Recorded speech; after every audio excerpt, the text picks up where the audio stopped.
Hello students, this video recording is for semester 5 core English paper on the 20th century. This is session 7 of the course plan, and the title of the presentation or video is Stream of Consciousness in Henry James and James Joyce, Modernist Techniques in Yeats and Eliot.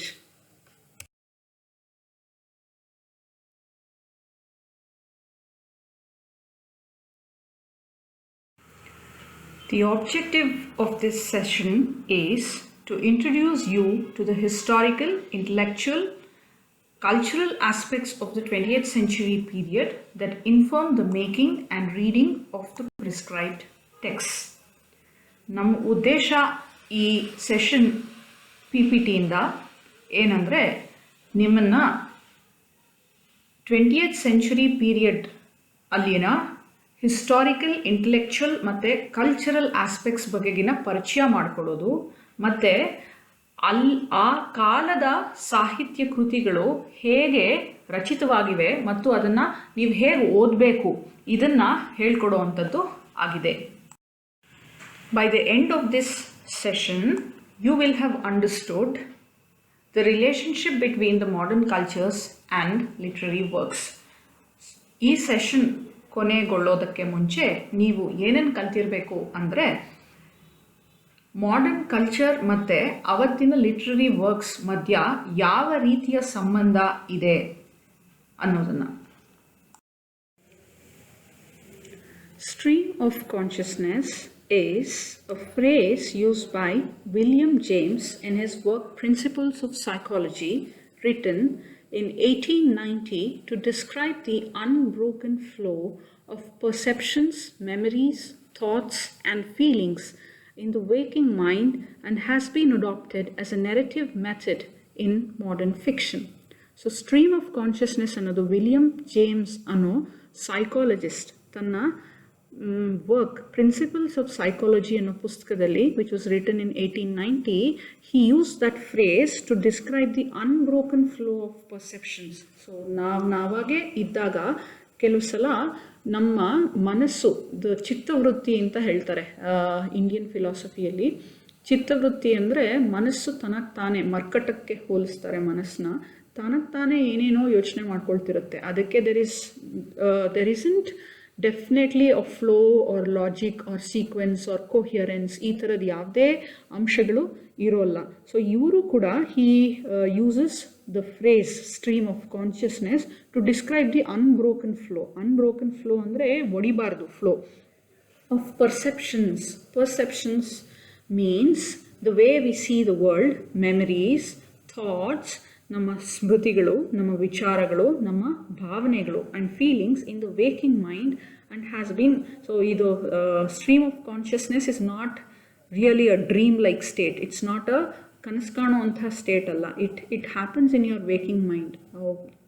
ನೀವೇ ಎಲ್ಲೋ ಒಂದು ಕಡೆ ಕೂತ್ಕೊಂಡಾಗ ಮನಸ್ಸು ತನಗೆ ತಾನೇ converse ಮಾಡ್ಕೊಳ್ತಾ ಇರುತ್ತಲ್ಲ, waking mind, and has been adapted as a narrative method in modern fiction.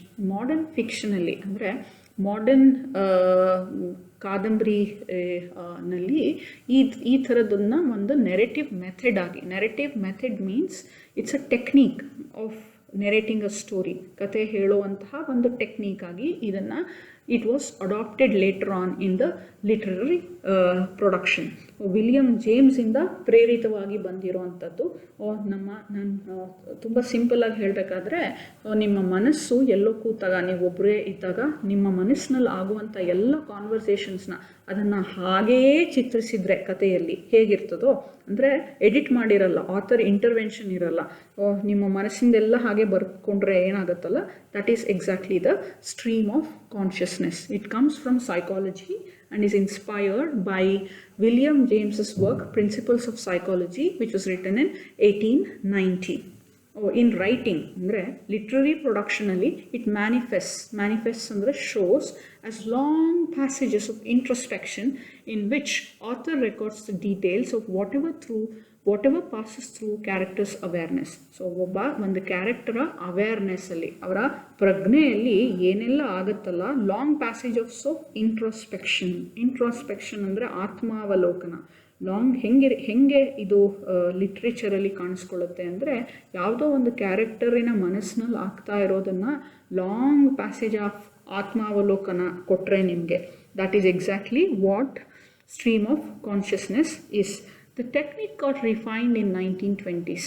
1819ನಲ್ಲೇ ಪ್ರಚಲಿತವಾದ್ರೂ ಸೈಕಾಲಜಿಯಲ್ಲಿ ಲಿಟ್ರೇಚರಿಗೆ ಬಂದು ಅದು ಪ್ರಚಲಿತವಾಗೋಕ್ಕೆ it took another 30 years and it got refined in 1920s.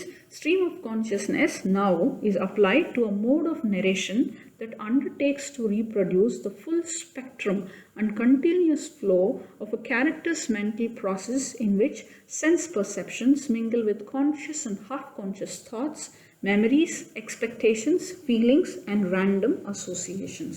So today what it means for a literary person is, it's a mode of narration. It's a method of narration. ಕತೆ ಹೇಳುವ ಒಂದು ರೀತಿ that undertakes to reproduce the full spectrum and continuous flow of a character's mental process. ಒಂದು ಕ್ಯಾರೆಕ್ಟರಿನ mental ಪ್ರೋಸೆಸ್ನ ಪೂರ್ತಿ full spectrum ಅಂದರೆ entire range ಮತ್ತು continuous flow, ಅದು ಒಡಿದೇ ಇರೋ ಹಾಗೆ ಅಥವಾ ಇಂಟರ್ವೆನ್ಷನ್ ಯಾರು ಮಾಡದೇ ಇರೋ ಹಾಗೆ ಅದನ್ನು ಪ್ರತಿಬಿಂಬಿಸುವಂಥ ಮೆಥಡ್ ಆಗಿ ಇವತ್ತು ಲಿಟ್ರರಿ ಪ್ರೊಡಕ್ಷನಲ್ಲಿ ಚಾಲ್ತಿಯಲ್ಲಿ ಇದೆ. ಇನ್ ವಿಚ್ ಸೆನ್ಸ್ ಪರ್ಸೆಪ್ಷನ್ಸ್, ಇಲ್ಲಿ ಏನೇನೆಲ್ಲ ನೋಡ್ಬೋದು ನೀವು ಅಂದರೆ ಸೆನ್ಸ್ ಪರ್ಸೆಪ್ಷನ್ಸ್ ಅಂದರೆ ನಿಮ್ಮ 5 ಸೆನ್ಸಸ್, ಏನನ್ನು ನೋಡಿದೆ, ಏನು ವಾಸನೆ ಹಿಡಿದೆ ಅಥವಾ ಸ್ಪರ್ಶ ಏನಾದರೂ ಇತ್ತ. ಸೊ ಈ ಥರದ ಸೆನ್ಸ್ ಪರ್ಸೆಪ್ಷನ್ಸ್ನ it mingles with conscious and half conscious thoughts.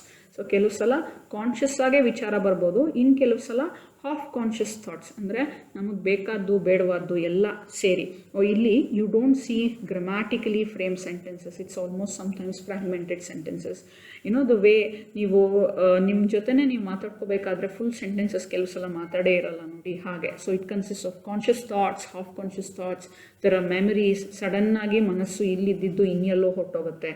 ನಾನು ಈಗ ಸ್ಟ್ರೀಮ್ ಆಫ್ ಕಾನ್ಷಿಯಸ್ನೆಸ್ ಬಗ್ಗೆ ಮಾತಾಡ್ತಿದ್ದೀನಿ, ಬಹುಶಃ somethings cooking on my gas stove and my mind wanders there, and a person who is recording me as a character, if the author is recording me as a character, then the person will actually depict the whole range without really intervening or editing those things. Expectations, feelings, random associations. ಮನಸ್ಸು ಹೇಗೆ ಇದ್ದಕ್ಕಿದ್ದಾಗ ಎಲ್ಲೆಲ್ಲೆಲ್ಲೆಲ್ಲೋ ನಮ್ಮನ್ನು ಕರ್ಕೊಂಡು ಹೋಗುತ್ತಲ್ಲ, ಆ ಥರ random ಅಸೋಸಿಯೇಷನ್ಸ್ನ ಹಾಗೆಯೇ narrative technique ನಲ್ಲಿ ಕಟ್ಕೊಡುವಂತಹ ಒಂದು method is stream of consciousness. Stream of consciousness ಅಂತ ಮಾತಾಡುವಾಗ we have to differentiate it from another literary technique called interior monologue. Interior monologue, as the term itself suggest, interior monologue ಅಂದರೆ ಒಬ್ಬರೇ ಮಾತಾಡ್ಕೊಳ್ಳೋದಕ್ಕೆ ಮೊನೊಲಾಗ್. Dialog ಅಂದರೆ ಇಬ್ಬರು ಮಧ್ಯ ನಡೀತಿರುವಂಥ ಸಂಭಾಷಣೆಗೆ dialog ಅಂತ ಹೇಳ್ತೀವಿ. Interior is something that happens inside of us, which is just a form of stream of consciousness. So interior monologue ಅನ್ನೋದು it is another stream of consciousness ಗಿಂತ ವಿಭಿನ್ನ ಅನ್ನೋದಕ್ಕಿಂತ ಅದರದ ಇನ್ನೊಂದು ಪ್ರಭೇದ ಅಂತ ಹೇಳ್ಬೋದು. Stream of consciousness which undertakes to present to the reader the course and rhythm of consciousness precisely as it occurs in a character's mind.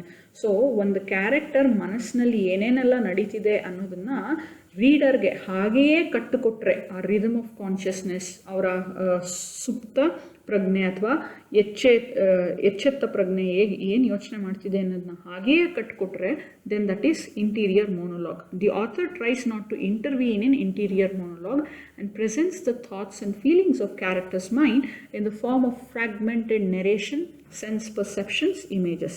So ಈ interior ಮೊನೊಲಾಗಲ್ಲಿ ಆಥರ್ ವಿಲ್ ನಾಟ್ ಇಂಟರ್ವೀನ್ ಅಂದರೆ ಮಧ್ಯದಲ್ಲಿ ಹಿ ವೋಂಟ್ ಮೆಡಲ್, ಮಧ್ಯ ತಲೆ ಹಾಕೊಂಡು ಹೋಗಲ್ಲ. In interior monologue and presents the thoughts and feelings of characters mind in the form of fragmented narration. Fragmented ಅಂದರೆ ಒಡೆದಿರುವಂಥದ್ದು, ಅಂದರೆ ಗ್ರಾಮ್ಯಾಟಿಕಲಿ ಇಲ್ಲ ಅಂತ ಹೇಳೋದ್ನಲ್ಲ, ಹಾಗೆ ಸ್ಫೂರ್ತಿ ಸೆಂಟೆನ್ಸ್ ಏನಿರೋದು ಬೇಕಾಗಿಲ್ಲ, ಅರ್ಧಂಬರ್ಧ ಸೆಂಟೆನ್ಸಸ್ಸು. ಸೆನ್ಸ್ ಪರ್ಸೆಪ್ಷನ್ಸ್ ಏನಾಗ್ತಿದೆ, ಅವ್ರ ಭಾವನೆಗಳಿಗೆ ಏನಾಗ್ತಿದೆ, ಇಮೇಜಸ್ ಕೆಲವು ಸಲ, ಇದನ್ನೆಲ್ಲ ಇಟ್ಕೊಂಡು interior monologue. Interior monologue can be seen as a form of stream of consciousness, but it doesn't really exhaust the entire range of stream of consciousness. Writers who use stream of consciousness technique in their writing include stream of consciousness technique na use ಮಾಡುವಂತಹ writers ಯಾರ್ಯಾರಂದ್ರೆ James Joyce, Henry James ಅನ್ನೋರು William ಜೇಮ್ಸ್ನ brother. ಇದನ್ನು invent ಮಾಡಿದ್ರಲ್ಲ stream of consciousness ಅನ್ನೋ ಟೆಕ್ನಿಕ್ನ, ಆ invent ಮಾಡಿದವರ he is the psychologist and he is the person who is a literary person.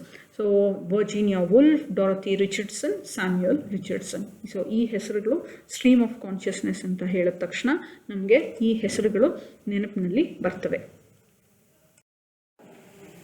As I said, stream of consciousness in the works of Henry James, who is William James's brother, the psychologist who first used the term stream of consciousness.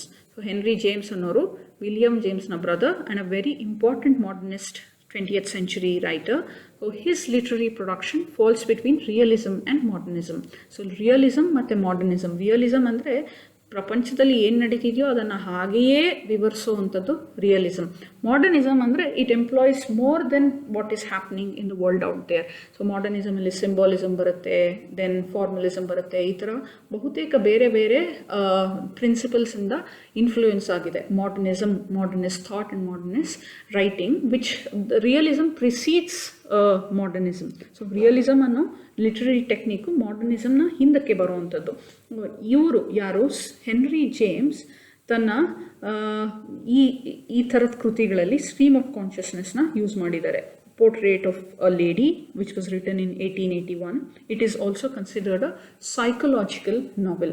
So ಇಲ್ಲಿ psychological novel ಅಂತ Portrait of Ladyನ consider ಮಾಡ್ತಾರೆ. ಇದಕ್ಕಿಂತ ಮುಂಚೆ ಈ ಥರದೊಂದು ಕೃತಿ ಬಂದಿರಲಿಲ್ಲ. Wings of the Dove, which was written in 1902. Ambassadors, which was written in 1903. The Golden Bough, 1904. Another writer who uses stream of consciousness is James Joyce, who is an Irish writer and a very important one. He is also considered a modernist. His major works are Ulysses, 1992. Modernist ಲಿಟ್ರೇಚರ್ನ ಓದೋ ಅಂಥವರು ಅಥವಾ ಅದರ ಬಗ್ಗೆ ಆಸಕ್ತಿ ಇರೋರು Ulysses ಅದರ ತುಂಬ important ಕೃತಿ. ಹೇಗೆ ಕುವೆಂಪುನ ಓದಬೇಕಾದ್ರೆ ಮಲೆಗಳಲ್ಲಿ ಮದುಮಗಳು ತುಂಬ ಇಂಪಾರ್ಟೆಂಟ್ ಕೃತಿ ಅನ್ಸ್ಕೊಳ್ಳುತ್ತೋ, ಹಾಗೆಯೇ ಇವರ ಯುಲಿಸಿಸ್ ಅನ್ನೋದು ಎಂಟೈರ್ ಮಾಡರ್ನಿಸ್ಟ್ ವೇ ಆಫ್ ಥಿಂಕಿಂಗ್ಗೆ ಒಂದು ಉದಾಹರಣೆ ಆಗಿ. So that's why Ulysses is prescribed in many of the prescribed text books of English literature everywhere. Ulysses was written in 1922. It's the most important work, which is also considered representative of stream of consciousness. Stream of consciousness technique na study ಮಾಡಲಿಕ್ಕೆ ಇದು representative work, ಅಂದರೆ ಒಂದು example work ಆಗಿ ಇದನ್ನು consider ಮಾಡ್ತಾರೆ. The portrait of the artist is a young man, which was return ಇನ್ 1916. ಅವರ ಈ ಥರದ ಕೃತಿಗಳಲ್ಲೂ ಸ್ಟ್ರೀಮ್ ಆಫ್ ಕಾನ್ಷಿಯಸ್ನೆಸ್ನ ನೀವು ನೋಡ್ಬೋದು. Finnegans Wake, which was written in 1939, and his short story collection Dubliners. So James ಯಾಕೆ ಜಾಯ್ಸ್ ಇಂಪಾರ್ಟೆಂಟ್ ಆಗ್ತಾರೆ ಅಂದರೆ is also a person who is associated with the Irish independence movement. Irish independence ಮೂವ್ಮೆಂಟಿನ ಜೊತೆಗೆ James ಜಾಯ್ನ ಹೆಸರು ಇವತ್ತಿಗೂ associate ಆಗಿದೆ. And ಇಂಗ್ಲೆಂಡಿನ Carens ಮತ್ತು ಐರಿಷ್ ಕರೆನ್ಸ್ ಇದು ಎರಡೂ ಈ this person's writings and this person's literary works are representative of this kind of conjunction between the Irish and the English thought. If stream of consciousness is one kind of modernist technique, there are other modernist techniques which are employed by other modernist writers such as T.S. Eliot and W.B. Yeats. ಇನ್ನು ಕೆಲವು modernist ಟೆಕ್ನಿಕ್ಸ್ನ ನೀವು ನೋಡಬಹುದು. ಇಲ್ಲಿ ಈ ಸ್ಲೈಡ್ನಲ್ಲಿ we will discuss about T.S. Eliot, who is one of the most important modernist poets of 20th century. T.S. Eliotನ he is also called as a medieval modernist. ಇವರ ಕೃತಿಗಳಲ್ಲಿ ಒಂದು ರೀತಿಯ ಮೆಡಿವಲಿಸಮ್ ಇದೆ, ಅಂದರೆ ಇಟ್ಸ್ ರೆಫರೆನ್ಸಸ್ ಟು ಮೆಡಿವಲ್, ಮಧ್ಯಕಾಲೀನ ಯುಗದ ರೆಫರೆನ್ಸಸ್ಸು, ಅಲ್ಲಿಯ mythical references ಇದೆಲ್ಲ ಜಾಸ್ತಿ ಬರೋದ್ರಿಂದ he is called a medieval modernist. The modernist techniques found in T.S. Eliot's poems are free verse ಅಂದರೆ ರಿದಮ್ ಇರಲ್ಲ ಅದಕ್ಕೆ, ಅಥವಾ ಯಾವುದೇ ವಿಧವಾದಂತಹ ಮೀಟರ್ ಇರದೆ ಬರೆಯುವಂತಹ ವರ್ಸ್ಗೆ ಪೊಯಿಟ್ರಿಗೆ ಫ್ರೀ ವರ್ಸ್ ಅಂತ ಹೇಳ್ತೀವಿ. ಮೆನಿ ಪಾಯಿಂಟ್ಸ್ ಆಫ್ ವ್ಯೂ, ಯಾರ್ದೋ ಒಂದು ದೃಷ್ಟಿಕೋನದಿಂದ ಮಾತ್ರ ಈಲಿಯಟ್ ಚಿತ್ರಿಸೋಲ್ಲ. ಒಂದೇ ಪೋಯಮ್ನಲ್ಲಿ ಕೆಲವು ಸಲ ಯಾರ್ಯಾರದ್ದೋ ದೃಷ್ಟಿಕೋನ ಒಟ್ಟೊಟ್ಟಿಗೆ ಇರೋವಂಥದ್ದು, ಜಕ್ಸ್ಟಪೋಸ್ ಆಗಿರುವಂಥದ್ದು ಯು ಕ್ಯಾನ್ ಸಿ. ಅಲ್ಯೂಡ್ ಅಂದರೆ ರೆಫರ್ ಟು ಅಂತ, ಟು ಮೆಡೀವಲ್ ಮಿತ್ಸ್. ಬಹುತೇಕ ಮಿತ್ಸ್ನ ಇವರು ತೊಗೊಂಡು ಬರ್ತಾರೆ, ಬೇರೆ ಬೇರೆ ಮಧ್ಯಕಾಲೀನ ಯುಗದ ಮಿತ್ಗಳಿಗೆ ರೆಫರೆನ್ಸ್ ಇರುತ್ತೆ ಪೊಯಿಟ್ರಿಯಲ್ಲಿ. Then he also use a stream of consciousness which comes across as fragmentary nature of human mind. So modern human mind, ನಮ್ಮ ಮನಸ್ಸು ಒಂದು ಐಕ್ಯತೆಯನ್ನು ಬಿಟ್ಟು ಒಡೆದು ಹೋಗಿರೋವಂಥ, ಫ್ರಾಗ್ಮೆಂಟ್ರಿ ಅಂದರೆ ಚೂರು ಆಗಿರೋವಂಥದ್ದನ್ನು ತೋರಿಸ್ಲಿಕ್ಕೆ ಸ್ಟ್ರೀಮ್ ಆಫ್ ಕಾನ್ಷಿಯಸ್ನೆಸ್ನ ಕೂಡ T.S. Eliot ಯೂಸ್ ಮಾಡ್ತಾರೆ. And then is known for his symbolism. ಸಾಂಕೇತಿಕವಾಗಿ ಲ್ಯಾಂಗ್ವೇಜ್ನ ಯೂಸ್ ಮಾಡುವಂಥದ್ದು. ಅಂದರೆ ಸಿಂಬಾಲಿಸಮ್ ಅಂದರೆ ಹೇಳೋದು ಒಂದು, ಲಿಟ್ರಲ್ ಮೀನಿಂಗ್ ಬೇರೆ ಇರುತ್ತೆ, ಅದರ ಸಿಂಬಾಲಿಕ್ ಅಥವಾ ಸಾಂಕೇತಿಕವಾಗಿ ಅದಕ್ಕೆ ಬೇರೆಯೇ ಆದಂಥ ಅರ್ಥ ಇರ್ತದೆ. That is exactly what symbolism is all about. So ಅವ್ರು ಯೂಸ್ ಮಾಡುವಂಥ ಪ್ರತಿಯೊಂದು ಇಮೇಜ್ ಒಂದು ಸಿಂಬಲ್ ಆಗಿ ನಿಮಗೆ ಕೆಲಸ ಮಾಡ್ತದೆ ಅವರ ಪೊಯಿಟ್ರಿಯಲ್ಲಿ. ಅವರ ಕೆಲವೊಂದು important poems of Eliot are The Wasteland, The Love Song of J. Alfred Prufrock. Alfred Prufrockನ ಲವ್ ಸಾಂಗ್. ಇದು ಕೆಲವು ಎಕ್ಸೆಪ್ಟ್ಸ್ನ you will read it in this paper in the other sessions. ಇದೇ ಸೆಮಿಸ್ಟ್ರಲ್ಲಿ you will read those poems. Another important modernist poet that we have to study is W.B. Yeats, and some of the modernist techniques that he uses are vivid description and imagery so that readers can visualize the verbal description, free verse, representation of political climate in post-World War period, and civilian resistance in Ireland, pessimism, humanism, and mysticism. W.B. Yeats is an Irish poet and he's a transitional poet. Transitional ಅಂದರೆ ಒಂದು ಯುಗ ಅಥವಾ ಒಂದು period ಮುಗಿದು ಇನ್ನೊಂದು period ಶುರುವಾಗುವಂತಹ ಸಮಯ ಇದೆಯಲ್ಲ, ಅದನ್ನು ಟ್ರಾನ್ಸಿಷನಲ್ ಪೀರಿಯಡ್ ಅಂತ ಹೇಳ್ತೀವಿ. ಕೆಲವು ಸಲ ಸಂಧ್ಯಾಕಾಲ ಅಂತ ಹೇಳ್ತಾರೆ, ಸಂಕ್ರಾಂತಿ ಕಾಲ ಅಂತ ಹೇಳ್ತಾರೆ. So that is the transitional period. Victorian ಕಾಲ ಮುಗಿದು ಮಾಡರ್ನಿಸ್ಟ್ ಪೀರಿಯಡ್ ಶುರುವಾಗುವಂತಹ ಪೀರಿಯಡಲ್ಲಿ ಬರುವಂತಹ ದ ಐರಿಷ್ ಪೊಯೆಟ್. ಇವರಿಗೆ ಐರಿಷ್ ಪೊಯಿಟ್ರಿಯಲ್ಲಿ ಅಥವಾ ಐರಿಷ್ ಲಿಟ್ರರಿ ಸಿನಾರಿಯೋ ಅಲ್ಲಿ ಎಷ್ಟು ಇಂಪಾರ್ಟೆನ್ಸ್ ಇದೆ ಅಂದರೆ he is almost considered as the national poet. ರಾಷ್ಟ್ರಕವಿಯ ಮನ್ನಣೆ ಕೊಟ್ಟಿದ್ದಾರೆ ಐರಿಷ್ ಮೂಮೆಂಟಲ್ಲಿ. And is also somebody who was very actively involved in the Irish independence movement against the British occupation of Ireland. ಇವರ ಪೊಯಿಟ್ರಿಯಲ್ಲಿ ಕಾಣಿಸುವಂತಹ ಮಾಡರ್ನಿಸ್ಟ್ ಎಲಿಮೆಂಟ್ಸ್ ಯಾವುದಾದಂದರೆ vivid description. Vivid ಅಂದರೆ clear description and imagery. ಪದಗಳನ್ನು ಹೇಗೆ ಜೋಡಿಸ್ತಾರೆ ಅಂದರೆ the way he arranges words, right?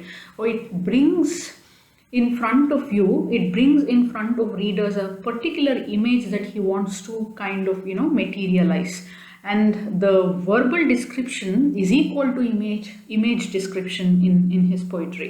There is also free verse, like I said in the example of Eliot. Free verse na blank verse inda you have to differentiate. Free verse ku blank verse ku iro difference ಏನಂದ್ರೆ free verse blank verse ಅಲ್ಲಿ ಎರಡರಲ್ಲೂ rhythmic structure ಇರೋಲ್ಲ. But free ವರ್ಸಲ್ಲಿ ಯಾವುದೇ metrical scheme ಕೂಡ ಇರೋಲ್ಲ. So that's the important thing that you have to notice. Both of them, most modernist poets in fact employ free verse. Then representation of political climate in post world war period. Post world war period ನಂತರದಲ್ಲಿ ಎಂಥ political climate ಇತ್ತು, ಅಲ್ಲಿಯ ರಾಜಕೀಯ ವಾತಾವರಣ ಏನು, ಇದನ್ನು he represents. And also civilian resistance in India, ಈ Ireland. Civilian resistance ಅಂದರೆ ಸಿವಿಲಿಯನ್ಸ್ ಅಂದರೆ ವಾರ್ನ ಮಾಡೋದು ಸೋಲ್ಜರ್ಸ್ ಆದರೆ the ones who are part of the country but who don't wage war against the enemy nation or the occupant force, those are called civilians. ಅಂದರೆ ಸಾಮಾನ್ಯ ಜನ ಹೇಗೆ ಬ್ರಿಟಿಷ್ ಆಕ್ಯುಪೇಷನ್ಗೆ ರೆಸಿಸ್ಟೆನ್ಸ್ನ ಒಡ್ತಾ ಇದ್ರು ಅದನ್ನು ಕೂಡ ಇವರ ಪೊಯಿಟ್ರಿಯಲ್ಲಿ you can see that. So his poetry also has the elements of pessimism, humanism and mysticism. Pessimism ಅಂದರೆ ನಿರಾಶಾವಾದ, ಆಪ್ಟಿಮಿಸಮ್ ಪೆಸಿಮಿಸಮ್, ಆಶಾವಾದ ನಿರಾಶಾವಾದ. ಹ್ಯೂಮನಿಸಮ್ ಅಂದರೆ ಹ್ಯೂಮನ್ ವ್ಯಾಲ್ಯೂಸ್ನಲ್ಲಿ ನಂಬಿಕೆ ಇರುವಂಥದ್ದು, ಅಂದರೆ ಸರ್ಟನ್ ಹ್ಯೂಮನ್ ವ್ಯಾಲ್ಯೂಸ್ ಲೈಕ್ ಬೇರೆಯವ್ರ ಕಷ್ಟಕ್ಕಾಗುವಂಥದ್ದು ಅಥವಾ ಕರುಣೆ, ಈ ಥರದ ವ್ಯಾಲ್ಯೂಸ್ನ ಸಿಗ್ನಿಫೈ ಮಾಡುವಂತಹ ಪ್ರಿನ್ಸಿಪಲ್ ಹ್ಯೂಮನಿಸಮ್. ಮಿಸ್ಟಿಸಿಸಮ್ ಅಂದರೆ reference to the mythical or the mystic aspects of life. ನಾವು ಗೊತ್ತಾಗದೇ ಇರುವಂಥದ್ದು, ಕೆಲವು ಸಲ ನಾವು ಎಕ್ಸ್ಪ್ಲೇನ್ ಮಾಡ್ಲಿಕ್ಕೆ ಆಗದೇ ಇರುವಂತಹ ಎಲಿಮೆಂಟ್ಸ್ ಇರುತ್ತಲ್ಲ. So there are lots of religious elements in W.B. Yeats' poetry, and that's why the reference to mysticism here. So ಅವರ ಕೆಲವೊಂದು ಪೋಯಮ್ಸ್ನ ಓದೋದಾದರೆ, I think you will be reading the second coming in this paper, the second coming, Leda and the Swan sailing to Byzantium. So idana avaru you can see their these are his representative poems.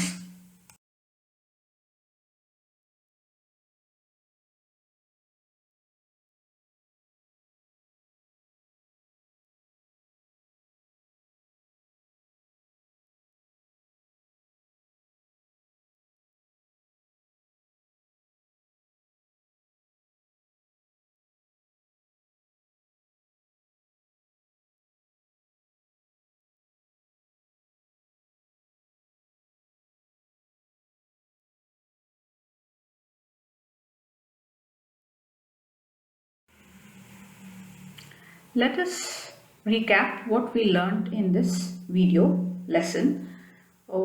We learned about stream of consciousness and how it was a borrowed phrase from William James's work Principles of Psychology that was written in 1890, and how as a literary technique it is applied to a mode of narration that undertakes to reproduce the full spectrum and continuous flow of a character's mental process in which sense perceptions mingle with conscious, half-conscious thoughts, memories, expectations, feelings, and random associations. So, stream of consciousness, hege psychology in the bantu, hege literary fiction alli, especially Henry James, James Joyce, ಇವರ ವರ್ಕ್ನಲ್ಲಿ stream of consciousness ಒಂದು literary technique ಆಗಿ ಹೇಗೆ manifest ಆಗುತ್ತೆ, how it kind of shows itself. That's what we learned in this particular video. And we also saw some of the modernist techniques which were found in poets such as T.S. Eliot, W.B. Yeats, and we learned about free verse, many points of view, allusions, stream of consciousness which was represented by fragmentary nature of human mind, symbolism, pessimism, humanism, and mysticism. So thereby we come to the end of session 7 of 20th century paper on stream of consciousness and other modernist literary techniques. Thanks for listening.